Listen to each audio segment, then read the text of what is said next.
Muhammed akalar umrlaring uzoq bo'lsin, jonlaring sog' bo'lsin, ota-onalaringni baxtiga uzoq umr ko'ringlar, farzandlaringni baxti kamol ko'ringlar. Sizlar ham men ham sizlarga o'xshab ihson qilib yurish nasib qilsa menga ham.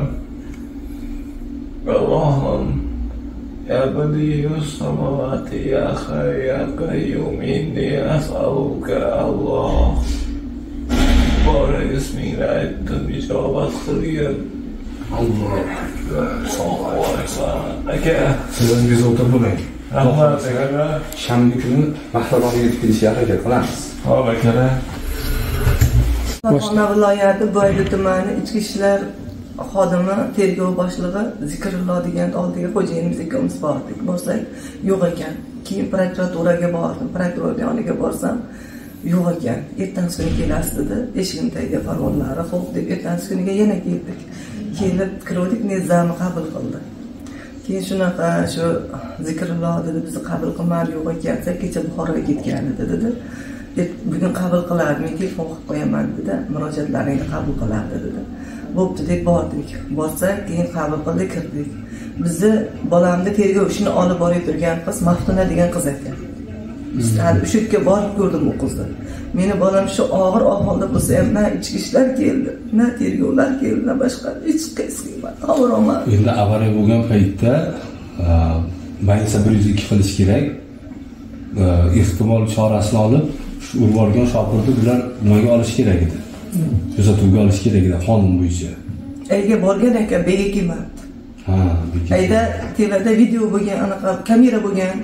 Meni bolamni bir nimasi kameraga tushib qolgani bo'ldi, meni yutug'im. Ha. Ayda kameraning tagida o'rtaq ko'mir sotib turgan bo'lgan. Ikkita o'rtaq. Buni ukasi buni oldiga kelib turgan bo'lgan. Achchiq-achchiqlarida ko'mirni olib ketishgan. Ashta nima bo'lganda guvoh bo'lgan, tirik guvoh bo'lgan. Ham kamera bizga yutuq bo'lib qo'yganki, shunda ham shuni ishini ko'rmasdan nima soxta tayinlab ishni bitirib bekitganda bular. Jinoyat ishini yopib yuborish. Sizlar sud bo'lgan yo'q, yopiq ish qilib bekitib oldi. Shuncha og'ir holat bo'lsa, nimaga bekitadi? Ular vijdoni yo'qmi? Shular vijdonsiz bo'lib ishlaydimi bular? Qonun ustuvorligi yo'qmi deyman, Farg'ona viloyati Boyli tumanida. Men boladan ortini ko'rilmadim anaqa. Oxiri Toshkentga bolamni yotqizgan borganimda ichki ishlar vazirligiga kirdim, bolani mashinaga o'tkazib qo'yib. Kirib aytdim, Farg'ona viloyatiga buyurib berdim. Bular churq etmadi. 9 marta murojaat qilib chiqdim, ariza qilib. Ichki ishlar vazirligiga. Og'aga ketekim chiqqanimda aytganman. Ishda dedim, ishni ko'ryapsizlarmi? Ko'ryapman dedi. Nasi bormadimi dedi. Biror marta javobini olmadim. Buni javobi qaqirib ketyapti deb. Men iltimos qilaman.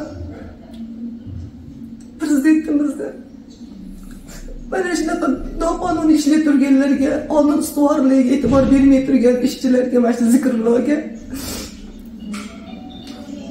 halol ishlashini, vijdoni bor bo'lib insonga o'sha yashashini mana qilib tashlab qo'ymasdan, o'rlab qiynab tashlab qo'ymasdan, bekitib urmasdan to'g'ri ishlashini so'rayman.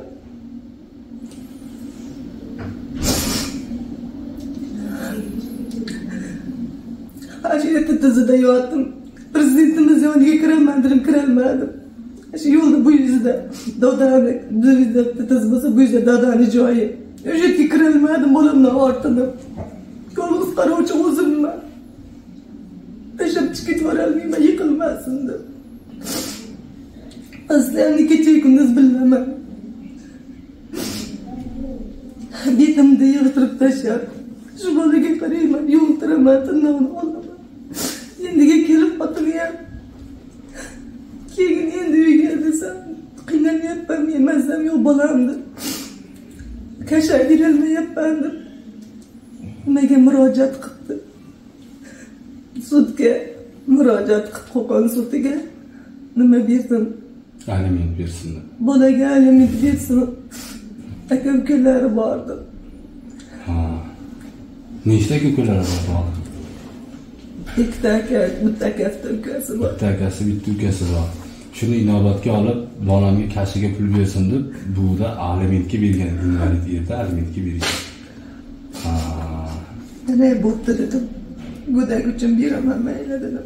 Pensiyasi bor edi, beraman. Bu pensiyasi aslida dori-darmoniga yetmaydi. Hozir aliment qancha chiqarib berdi endi? 492 ming. Pensiya hisobidan chiqarib bergan. Öyle verilganim yo'q, mana noyabr oyidan berilgan, noyabr oyidan boshlari berilganim yo'q. Buni hali temirini to'lov uchun millionni turibdi hali. To'lalganim yo'q. Bu bolaga yaxshi doktorimizni o'zi ham yordam berib, mablag' tomonidan ham operatsiyalarni olib shunday qilib beraman dedi. Ko'p narsalarga o'zi hajjon o'zi yordam beryapti. Men bemorimni oyoqqa turgizishim kerak, o'zi ham bor kuchini boricha harakat qilyapti. Rahmat. Hammalariga rahmat.